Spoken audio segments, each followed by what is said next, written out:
We all know Peter Parker is a hero, guided by compassion and a deep sense of responsibility, a humble man who avoids killing and believes in empathy and forgiveness. But what if I told you there's a version of Spider-Man driven not by heart, but by cold logic and a relentless need to prove his superiority? A Spider-Man who kills, manipulates, and controls anyone who stands in his way. A man known as the Superior Spider-Man.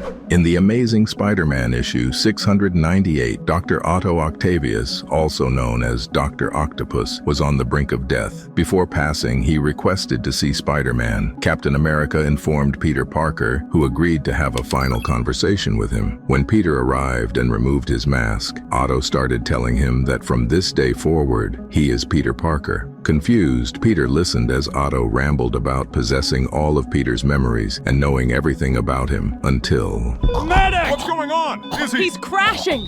Clear! Spider-Man leaves the room, and when Captain America asks if he'll be okay, Spider-Man replies that he won't even waste a second thinking about him. Later, after doctors manage to bring Otto back to life, we hear some of his thoughts, but...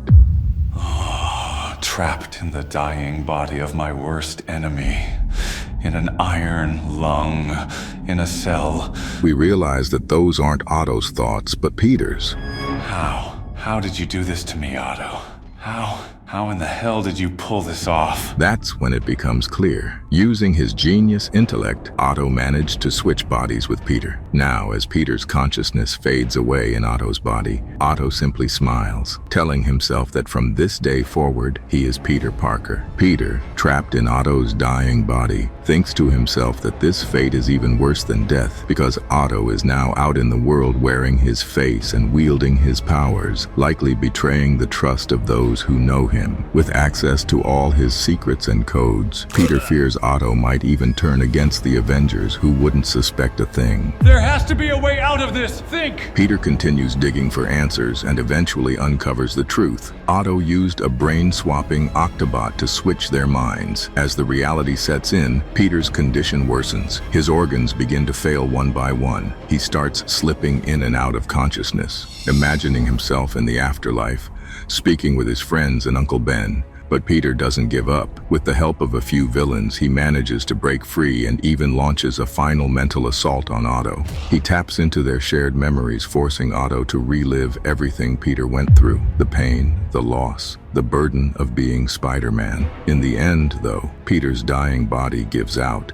With his last ounce of strength, he tells Otto that with great power must come great responsibility. And finally, he accepts that Otto is now Spider-Man and pleads with him to protect his family and use that power wisely.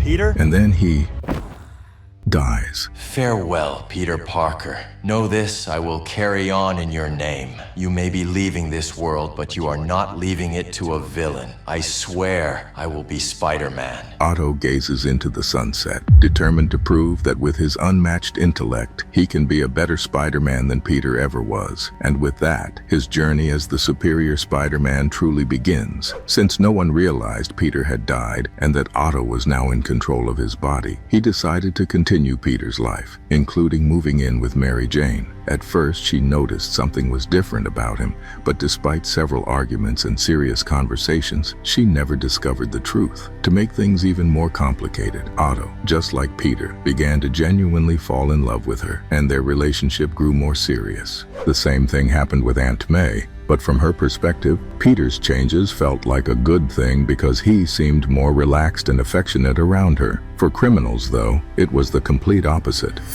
He's become so brutal lately. It's getting harder to tell the difference between him and the criminals he fights. Otto tells his friend that perhaps for the first time, Spider-Man has realized that sparing psychopaths and murderers was a foolish mistake. On top of that, he has deployed Spider-Bots to patrol the city, giving him eyes in every corner. Much like Iron Man, who constantly upgraded his suit to cover vulnerabilities, Otto ensures his own gear is always improved. He also starts using advanced technology to take down his enemies and begins reaching out to Spider-Man's allies, recognizing his own weaknesses and seeking their assistance. A truly intelligent man knows when he is outside his field of expertise.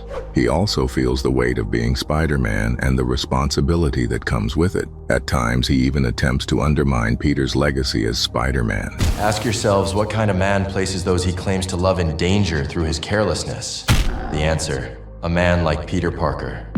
I have taken on the Herculean task of correcting his mistakes and cleaning up his messes. Please, you win. I'm sorry. I am his superior in every way. And I shall prove it.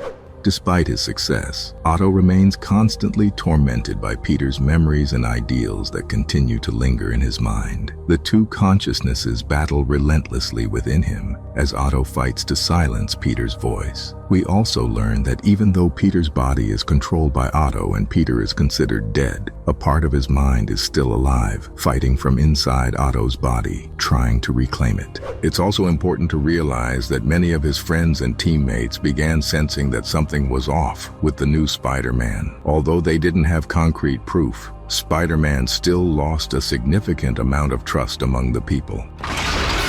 For instance, when New York was attacked by a beast and the X-Men came to contain it, Otto immediately jumped in and tried to kill the creature. What is he doing? We're supposed to be containing it, not killing it! Spider-Man yells at Storm and begins instructing the X-Men on how to fight, while Beast and the others immediately grow suspicious of him. When he's done with the monster, he lands near Wolverine and tells him there's no need to thank him, but... What the flamin' hell do you think you're playing at? Wolverine.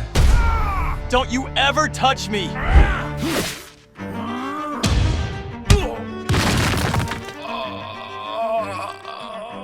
The X-Men look at Spider-Man in amazement as he tells them that he didn't actually kill the giant beast, but only stunned it for now. While they continue talking and inspecting the destruction, Let's try this again, wall crawler! You're either a slow learner, or you just enjoy being embarrassed. You couldn't touch me if— Touch, smart guy. Wolverine suddenly appears and grabs Spidey from behind. He immediately tells Rachel to use her telepathy to figure out what's wrong with Spider-Man, suggesting he might be possessed. Otto, growing nervous that she could discover his true identity, quickly thinks on his feet and tells her that he wears a mask for a reason, to protect his privacy, which no one should be allowed to invade. Besides, you can't tell me you've never thought about beating up Wolverine. Good point. True. I'm thinking about it right now. And so Otto's reign as the brutal, intelligent, and calculated Superior Spider-Man continues for over 30 issues in the Superior Spider-Man series. But after a long internal struggle, Peter's consciousness finally regains control of his body, forcing Otto out. Despite everything, the experience changes Otto profoundly. He comes to understand the weight of responsibility, the compassion,